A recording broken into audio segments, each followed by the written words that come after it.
the philosophical key to inner transformation. We are going to be getting into the machinations and the mechanisms of how we as human beings evolve, transform, and grow. Essentially, also looking at biochemistry, anatomy, neuroscience, quantum physics, things like that. This is Professor Matt. Thank you so much for being here. I really appreciate all of the new followers, all of my new people in my online university, the people who have subscribed to my online app tool. Thank you for everybody who has been showing me that support and appreciation.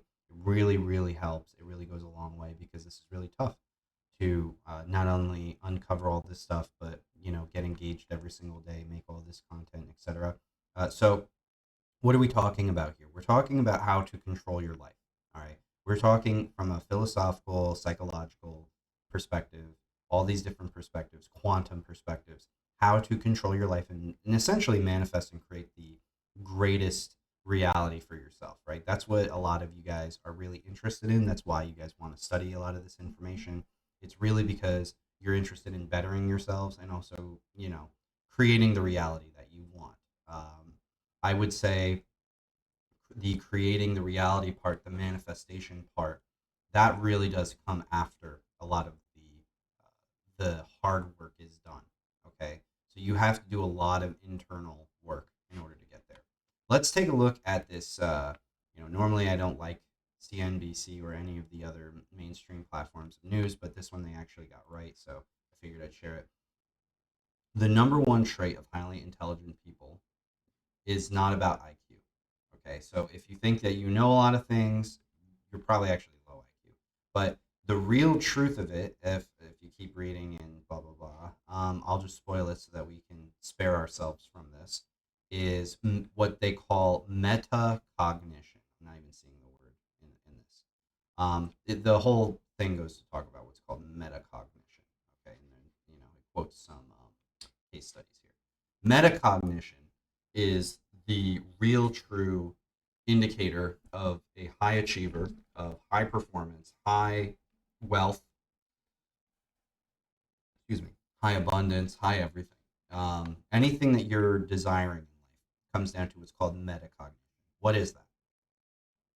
It's the ability for your conscious mind to observe your conscious and subconscious mind. Right, so I'll say that again. Metacognition is the ability for you to consciously observe yourself consciously and subconsciously. Okay. What this means is essentially tapping into a very high vibrational, high frequency rate when you're going through something. It is essentially like while your physical body is going through some form of challenge or trauma or something along those lines, anything negative or even positive, your awareness and your ability to kind of hyper perceive yourself, asking yourself, why are you doing the things that you're doing? And actually coming down to a real answer is how you can ultimately evolve and change and outpace and outgrow everyone else. All right. So, what does this really mean? It means biohacking, it means understanding our nervous system at the end of the day, understanding the human body at the end of the day. I just thought that this picture was pretty cool.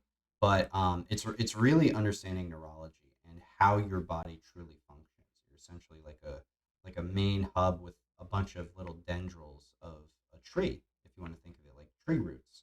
And if you get any blockages in these tree roots, it's going to cause problems in your decision making and your awareness. And you need to be primed with your decision making and your awareness, your consciousness, both regular consciousness and subconsciousness. You have to have the whole entire scope kind of formulated out. So we'll talk about it. I got some notes here. You're welcome to read along. Modern people mistake the pursuit of progress for presence of purpose. The vacuum we feel is not emptiness; it's the spacious potential for meaning. So a lot of people feel empty these days, and the reason for that is because they're not cultivating an inner light. And inner light is what our nervous systems runs off of. If you're coming at everything from a survivalist standpoint, then it's never going to work because your body and your mind is aware that you're doing it for control, you're doing it for resources, right? Which means that you feel like you don't have enough. If you ever put yourself in a cognitive perspective that you don't have enough, so you have to keep fighting and you have to keep getting more. This is why normal people who have enough, they don't like the wealthy elite billionaires and trillionaires. They don't like the super hyper wealthy elite. And the reason they don't like them is because they understand that it is, it's rooted in negativity. It's a lot of it's rooted in like eugenics, right? Superiority complexes, psychological issues. You would have to have psychological issues to want to be like a multi billionaire. Like you, yeah, okay. Everybody wants a couple $1 million to be able to retire off of, sure, but that's just for the sake of survival, right? Like everything in life is expensive. If you want to get all the experiences, which cost money, you want to get the value out of life, right? Then you need money. And that's not, it's so funny because I'll get comments, all the time. They don't bother me anymore, but it's funny because I have to bring them up for storytelling purposes. I'll still get comments to this day like, "You're just another one of these guys that's trying to make money off of people." And I'm like, "Yes, I am. I'm not going to deny it. Everybody's trying to make money off of everybody else, including you. You go probably work a job and you go to that job and you probably don't even do that good of a job. You probably have times where you lack, where you slack around, probably could be doing better. And yet you're still going to collect that paycheck and you're not going to feel a shred of guilt about it. You're going to say, oh, well, it's a big corporation. Oh, it's a big company. Oh, they've got enough money. Oh, they can take care of it. Blah, blah, blah. Who cares? It's the same type of people who have this perspective that will come into my comments, acting holier than thou. And they're like, you're charging people money for this stuff. That automatically makes you a scam artist. It's like, no, no, no. You've got to understand my story. I spent years of my life, like 4 fucking years, giving this shit away for free. And nobody watched me. Nobody supported me. Nobody cheered me on the sidelines. And just me and the team. And we tried and we tried. And ultimately, guys, we failed, right? Like this was supposed to be a team effort. We started with 6 people and it's down to one. We failed pretty dramatically, pretty miserably, in fact, to the point where I felt a lot of guilt and shame, and I stopped making videos because I really thought people were going to get it. I really thought that the masses were ready, 4 or 5 years ago for these messages, and it was time to make a big societal shift. And instead, we got banned off of social media multiple times. We got death threats. We People tried to dox us. They tried to release where we lived because they disagreed with the things that we were teaching. And I mean, I've had a lot of death threats doing this. And fortunately, they've really subsided and they don't even bother me anymore. So if you're watching this, I still get people who hate watch my content. So if you're watching looking for ideas, that one's not going to work. I really don't care. If you can come find me, go for it. But the whole point of this is the reality of the the world that we live in. Money is necessary in order to survive and also in order to continue doing good deeds and doing good work. When I build my tools and I sign up for, an online university, that costs money, right? Like everything that I've done, I've lost over $50,000. 50K. Okay. I'm one of those millennials, right? That, all the news stations write about where they say these kids can't get their lives together and they can't buy houses and just have families. Why can't they do this?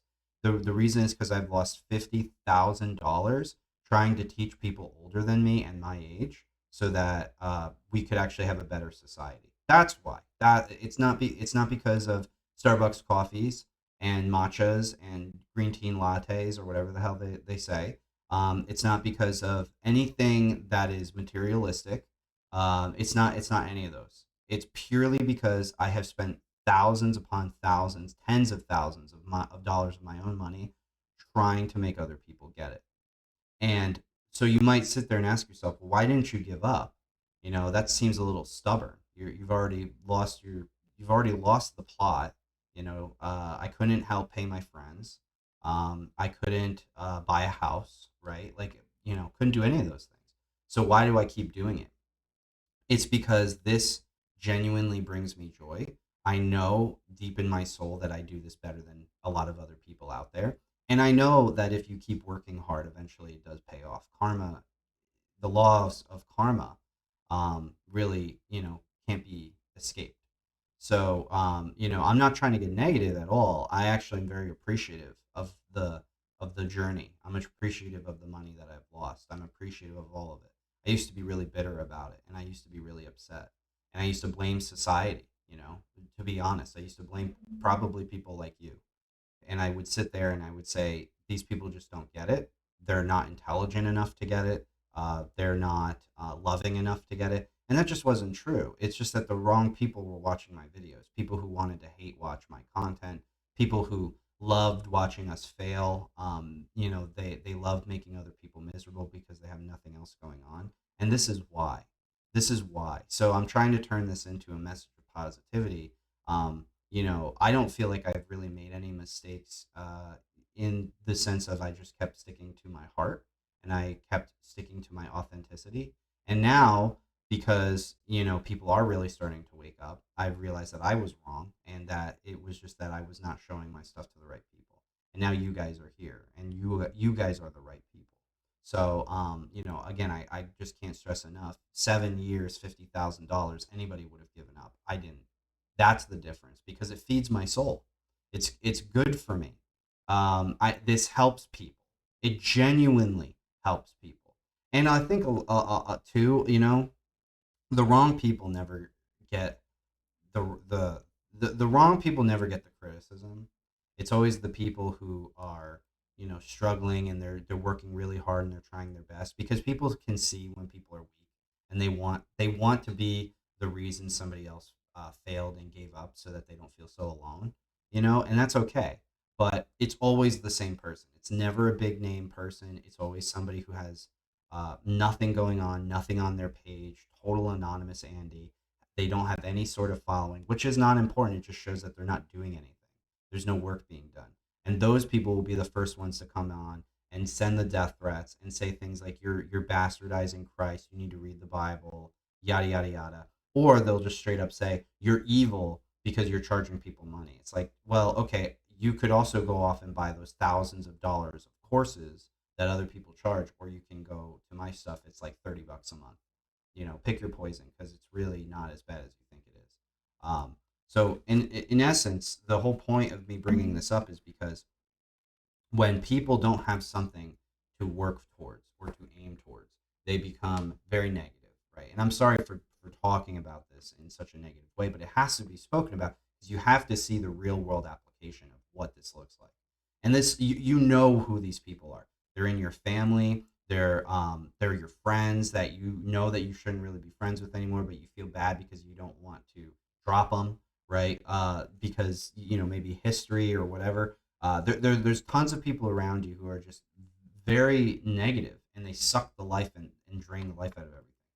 It's really a neuroscientific thing. It's a neurological thing. There's no light in their system. There's no inner light. When you can cultivate inner light, think about children. Children have the highest amount of inner light.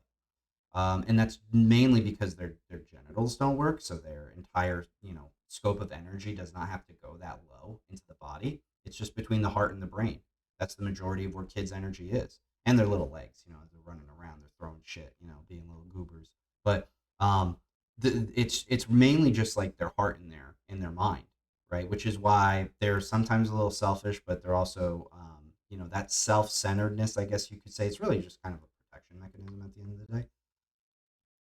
Kids are great. They're great ways to study how we really should be acting. Maybe not running around screaming, but like bartering and trading and being kind to one another and trying to teach each other life lessons and learn. And everybody's humble, and not one of these kids really generally thinks they're like smarter or better than another one. They're just kind of there. They're just kind of existing. They're getting back to center, right? You've got the parasympathetic and the sympathetic nervous systems, and you don't want to be one of them's fight or flight and the other one is rest and digest. You don't want to be fight or flight, okay? And that's where the neuropathy comes from. That's why all these like rich elite class people are psychopaths because they're lonely, they have no friends, they have no connection really. It's all fake, right? And we know exactly what it looks like. There's no true human connection. And those people might have resources, but that's because life has to really balance out. Not a lot of these people who are wealthy, we've seen it with the celebrity class in Hollywood. They really expose themselves. Those people are miserable.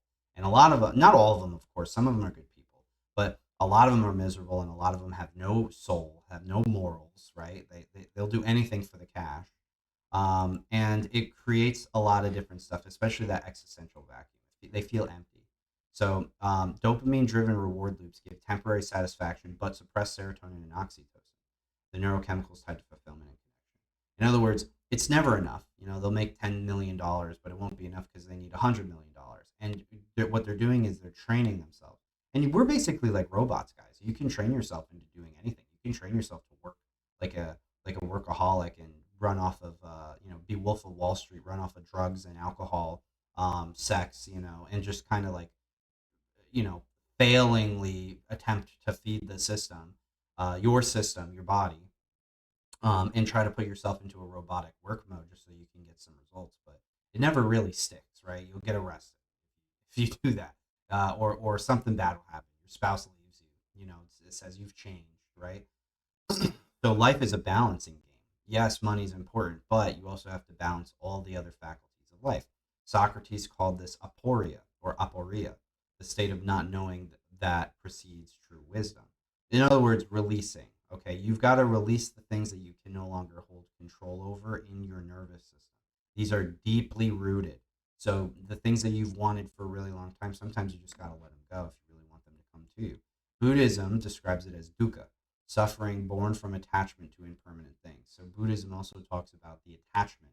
All right, when your nervous system is attached to a result, this is intention versus expectation.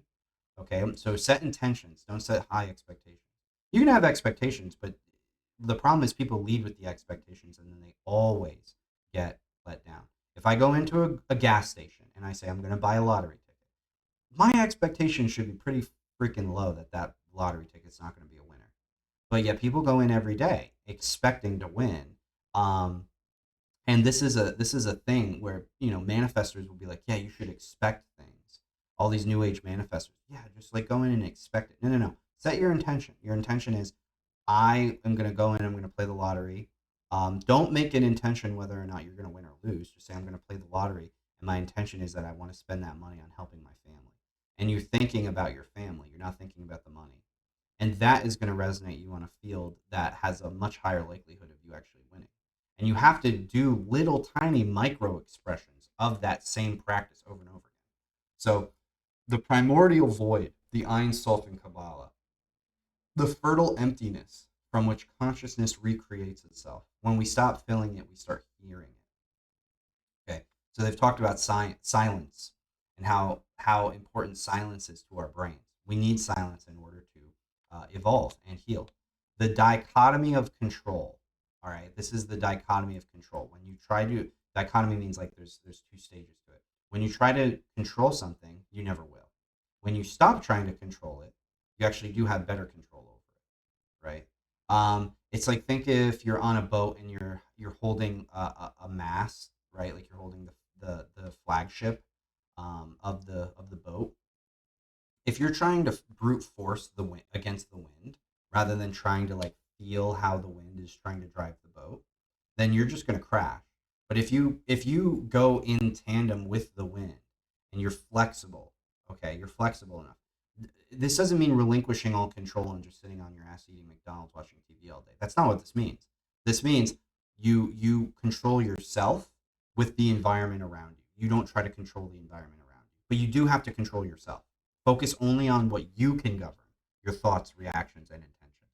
This does not mean relinquish all control, okay? Because that's not good either, right? This is about balance. You can control you, all right? You can't control nothing, and you can't control everything outside of you. If you try to just control nothing, I mean, you got to control your breathing, right, in order to meditate and do all those breath work exercises, right?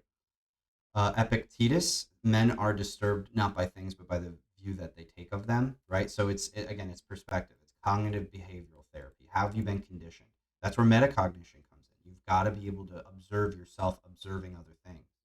Observe yourself observing yourself. It's like very deep, but if you work towards this state, you can actually achieve it. Buddhism, impermanence and non-attachment bring freedom from the chase of outcomes. Right. Expectations, outcomes. We don't care. All right. Our intention, if you go on a trip, this is like you've heard this story a million times. Oh, we went on this cruise. Oh, we went on this trip and it was just terrible. You would think this and you would think this, but it never really worked out that way. You guys know those people. They're never happy with everything they have an ability to complain about. And they think that makes them smart. They think it makes them educated and enlightened to be able to sit there and criticize and complain. It's the complete opposite. If you're a complainer in that kind of a space, I sometimes complain, everybody does, right? But if you're that kind of complainer in that kind of headspace all the time, you're really not smart. It's because you're not finding ways to be happy. Like you got to find ways to be happy, even in the dark times. Mindfulness changes brain structures, shrinking the amygdala. That's one of the big goals. The amygdala, if it's larger because of your fears, will put pressure on your brain, causing you to make bad decisions, and thickening the prefrontal cortex. The middle way aligns with homeostasis. Balance is the key to vitality. When you're in homeostasis, which is balance, right? It's not extremes, it's finding balance. That's where you can heal. Socratic method, question assumptions, question everything. It's inner alchemy, turning ignorance into illumination. Know thyself, right? Which is that old Greek saying. And also, in the Bible, the I am, right? It's really just creating states of harmonization within yourself. And there's a institute in Germany called Spain, and they did a study, SPANE.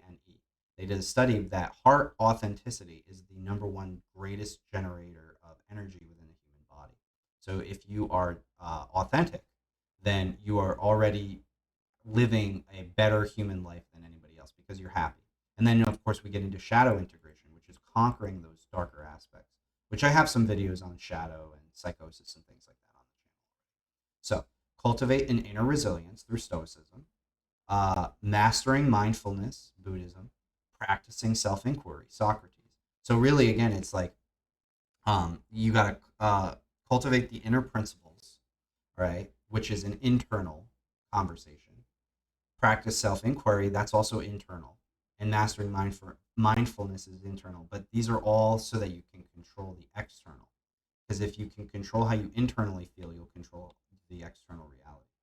Emotional benefits, reduce stress. I mean, I don't need to get into this, right? Like, you guys can read this. You'll just live a happier life. Let's just cut it there because it's a lot easier to say that. Integrate, don't escape. Transformation is cyclical. Okay. Be the experiment, and presence is mastery. Okay, so at the root of human restlessness lies a biological and energetic truth. The nervous system is designed to seek equilibrium, yet our modern world bombards it with constant stimulation. Every notification, goal, and ambition triggers microsurges of dopamine, creating a cycle of desire and depletion. The more we chase, the less we feel. Society teaches perpetual upgrading, but the nervous system interprets that endless striving as a state of survival. Beneath this drive is a deeper hunger, the yearning not for more but for coherence, the alignment between thought, feeling, and being, and action. Okay, thoughts, feelings, and action. That is what you need to align in a practical sense in order to feel fulfillment. What we call unfulfillment is simply the body's electromagnetic field vibrating out of sync with the heart's natural harmonic frequency. Exactly. The heart and the brain create your soul. When you're doing things that are not in alignment with how your soul feels, your body will start to lose that energy, lose that spark, lose that shine. And other people who don't have that shine in them anymore, they will try to take yours. All right. So that's where Jesus says, I do not bring peace but a sword. All right. You can spout your hate, you can spout your negativity. You can't sit there and take it. That's how they've pacified a lot of Christians, for example. They're like, oh, well, you gotta love your neighbor and forgive everybody. It's like, no, Jesus was flipping tables. I don't want to hear it. Sometimes you got to come in and you've got to put your foot down and say, this is bullshit. Stoicism trained the mind to accept what cannot be controlled, quieting the body's stress response and restoring inner electrical balance. Buddhism understood impermanence not as loss but as flow, the same constant quantum fluctuation found in every subatomic field. This is beautiful. When we try to have too many things, imagine a atom field and there's too many electrons and protons. Nothing can move. Everything's bumping into each other. When you release all of that need, then you can actually have full harmony, right? Because what we're doing is we're trying to control things that we don't have control over, and it's very small. It can be in extreme micro expressions. It can be in extreme micro ways. Okay, very small ways. Microcosmic ways that affect our macrocosm. Socrates invited self-inquiry not as intellectual act, but as attunement process. The question was to recalibrate one's internal signal towards truth, right? So if you can get deep with yourself and actually sit with yourself and ask yourself tons of questions, then you can get closer towards the truth. The framework for transformation, practical application, autonomic nervous system, where energy and emotion meet. The sympathetic and parasympathetic branches operate like dual polarities in the electromagnetic field. Mastery is not suppression, but harmonization. So if you're trying to control yourself, right? Like, oh, I've got this bad habit. I need to control myself. You're already losing. Why can't you be honest with yourself and say, you know what, this really isn't good for us. I don't need to control it. I just don't want it anymore. That's metacognition. Suppression is not metacognition. Suppression is trying to control yourself because you don't trust yourself. If you have full trust with yourself and you're metacognitive, then you can actually control yourself by not controlling yourself. That's the dichotomy of control. Reduce neural noise by releasing mental resistance. Okay, stop trying to control everything, including yourself. If you know better, there is no trying to control yourself. You just know better, right? Mindfulness, self-reflection, beyond theory, real world shifts. When inner energy flows harmoniously, stress hormones reduce, the vagus nerve strengthens, and heart rate variability improves. All measurable markers of spiritual integration. These are all spiritual. Spiral, hormones, vagus nerve, heart rate. They're all spiral. They all are cyclical. Everything cyclical is spiritual within your body. So you have to master those things, including your thoughts. Relationships transform because others feel the coherence radiating from your field. This coherence means one's observation no longer stems from fear or lack, but from wholeness, thus attracting similar frequencies. And that's exactly how it works, like a magnet. Transformation is not a singular awakening, but a rhythmic recalibration, like breathing, like pulsing electricity. Okay, again, cyclical. This is the return to Christic coherence, Christ coherence, the unity field within all wisdom.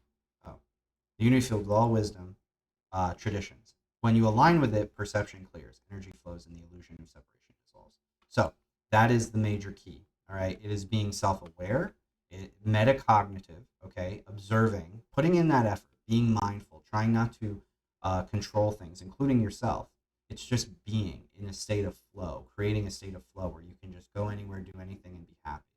Right? If you want to learn more on how you can do this and more information on how to practically apply this information, I have an online university. We've got 61 members. A lot of people are really enjoying it. We've got tons of classrooms for you to explore, including things on psychology, resetting your subconscious mind, etc. And I also have an AI tool which I've engineered to track your inner alchemical cycles and also have conversations with from a psychological, esoteric, and astrological perspective. So if any of those things interest you, the link is in the bio. Please go check them out. I love you guys. I can't wait for tomorrow's video. As always, stay golden, and I appreciate every single one of you. Thank you guys so much for all of the support and the love. Please share this video, like it, comment on it. Any support helps. So I love you guys. I'll see you in tomorrow's video. Take care.